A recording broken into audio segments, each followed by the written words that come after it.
Hi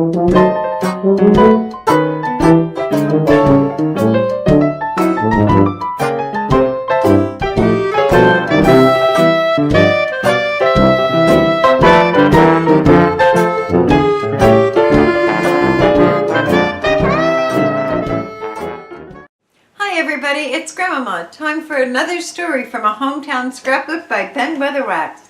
Today's story, Captain Sanborn.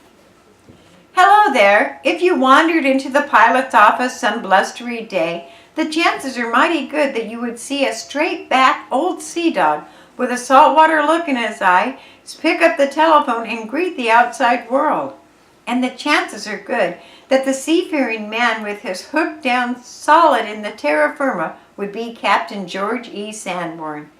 Captain George has a saltwater story behind him that reads like a book they wrote about Ulysses, except that this is stayed last to down-to-earth facts and trimmed with all the high a seaman's fancy has ever spun a good yarn, with a mermaid for a heroine and a mighty mariner for a stout buccaneer of the story.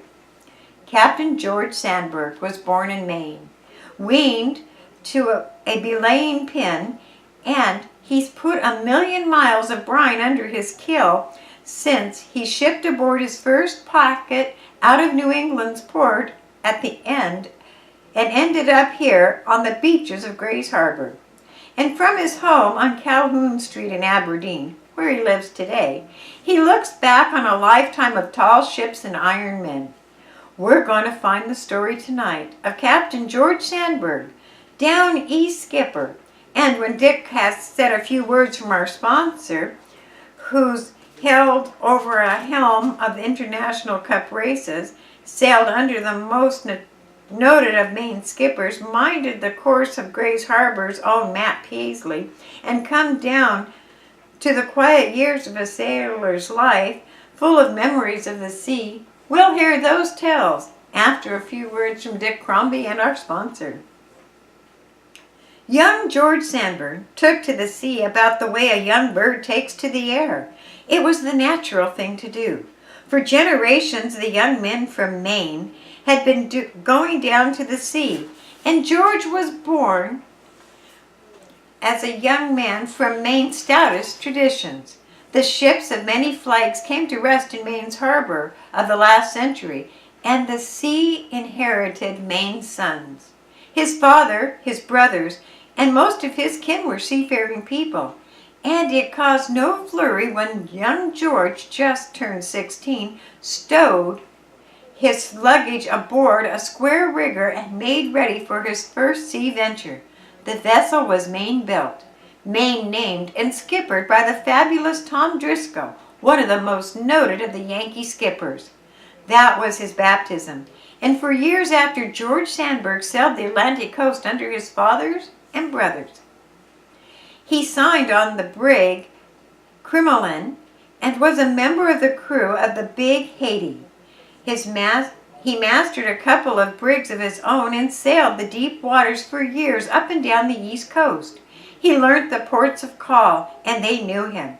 And then, when the 1890s were at their gayest, George Sanborn quit deep water sailing and turned to the business of yachts. In 1896, he skippered his first yacht with its acres of canvas. It was a volunteer owned by J. Malcolm Forsbys, and it was entered into the International Cup races against the British. For 3 years he sailed the American Defender. The Volunteer was followed by the Puritan, and each of those years the Yankee skipper showed his weight to the British contenders and protected the cup that had been captured from the British a few years before by the Yacht Clubs of America. When he looks back on it now, he recalls that the trim racing yachts with their mountain of snow-white sails running scuppers under before a brisk sea, give the saltwater man a great thrill at first, but the thrill eventually gives way to hard work. The acres of canvas require constant attention, with the rail awash and the deck tilted into the brine, and the whaling of the ship becomes a grim business. But there is one thrill that offsets that work again, the thrill of rounding the home buoy far ahead of the lead of competitors, winning the race. Well, you'd think that with the deep sea sailing from the home port and the tall-masted yachts to play around, George Sandberg would have had his fill of good things. But he had hardly romped home a dozen lengths ahead of the British in the international race in 1898 than the news of the gold in Alaska reached Maine. And like men of the world over who hearkened to the lure of the yellow metal, George Sandberg packed his bags and sailed around the Horn for Vancouver. It was a long voyage, and the new waters and new coast and the months to think it over changed his vision of gold. And Vancouver was as far as he went north. There he boarded a three-masted schooner, Sequoia, under Captain Matt Paisley, and entered the service that finally led to his settlement on Grays Harbor. Captain Matt was sailing his packet from northwest to Mexico, and for several years Sandberg followed the sea under the Elder Downs-Easter, with occasional trips to Hawaii and the islands of the Pacific. There were other ships and other masters, and then Captain George, as he was known now, settled down on Grays Harbor. What there was about this chunk of salt-sprayed coast that appealed to the man from Maine, I have no way of knowing, but certainly part of it was the sea at the door and its nearness to the trackless ocean that is the all-world highway.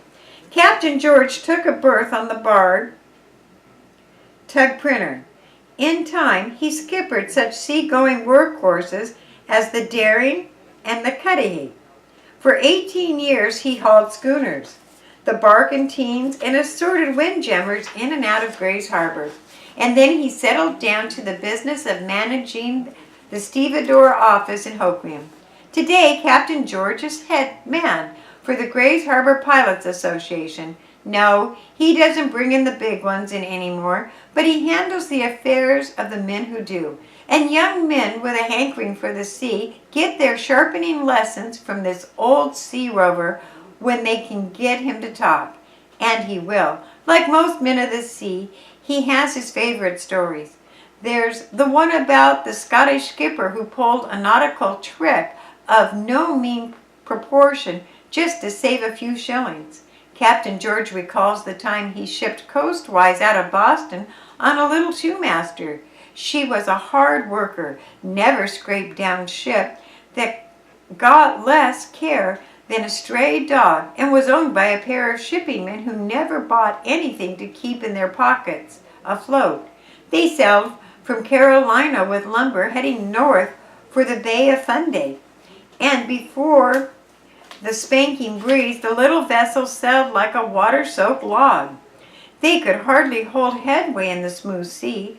For one thing, the ship's hull was fouled with heavy growth of sea life, eelgrass 18 inches long and full of crops of barnacles that dragged her and weighed her down. But Captain McGaffey, her Scottish skipper, was an enterprising man, although he was kept to the tightest penny by his owner and had a keen sense of value for $1 on his own. But with all of the limitations on him, Captain Gaffney was able to accomplish much with this little ship. In fact, he was known through the Wood-Bottom Fleet as a man who could skin a frog and save a penny. Captain George recalls that they sailed for about a week in the Nancy, that was the ship, logging about 3 knots. Captain McAfee tried the trick of the sea to speed the voyage up, but nothing helped.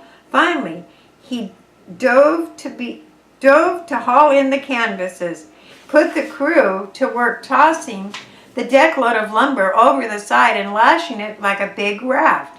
When the deck had been cleared, a good-sized floating dock had been lashed alongside the schooner. Then the crew had to slip the schooner aboard the raft, with Captain McGaffey roaring directions from the brig. The barnacles, eelgrass, and all in the two-masted schooner oozed into the floating dry dock made of her own deck load. Then the crew turned to and scraped her deep down before they launched her back again, stowed the deck load, and clipped off the fun day, turning 10 knots without spanking a breeze. That's the captain's story, he told with a twinkle and a heavy pinch of down east salt. But there are other yarns that Captain George can spin when he's got a serious mind and coordination on the saltwater days. They run strong to him. He was the master of America's finest racing yachts, leaving the British off his stern with a cloud of canvas above him and a rail awash. It was a stain, the captain recalls, one malicious, one mishandling, and a race could be lost. Yacht crews are marvels of teamwork, the skipper recalls. Every man has a post and every order must be carried out like clockwork. The sail spread that the men must handle in enormous and faultless ways. The faintless wind, scarcely a good draft, will carry the racing craft along, while a full breeze will hill her under rail while they trim the sails along at a terrific pace. In the choppy seas, the green ones come aboard, and no handrails, and the men must cling to the ranking decks. And when the Grays Harbor skipper thinks back on the highlights of his years on salt water, large along them are the finishes of the 3 Great America Cup contests when his skyscraping yachts finished ahead of the British. And while he never gets sentimental over his sailing days, you'll have to admit that a man could, recalling the trim lines and white sail beauties of the Volunteer that Captain George mastered at Marble's Head and Goslet, where he defeated the British Royal Yacht Club's finest boats, the Thistle and the race for the International Cup. Those are memories to be treasured. Now, here's a few words from Dick Crombie and our sponsors. Captain George Sanborn is still closely in touch with the sea that he knows and has known all of his life. From his seat in the pilot's office, he flows the Salt Cape steamers that now pay Grays Harbor regular calls. Probably he'd take a keener interest in the wind-driven packet if they called for a pilot, and might even bring her in herself on a square rigger or on a barkentine hoof off to the harbor.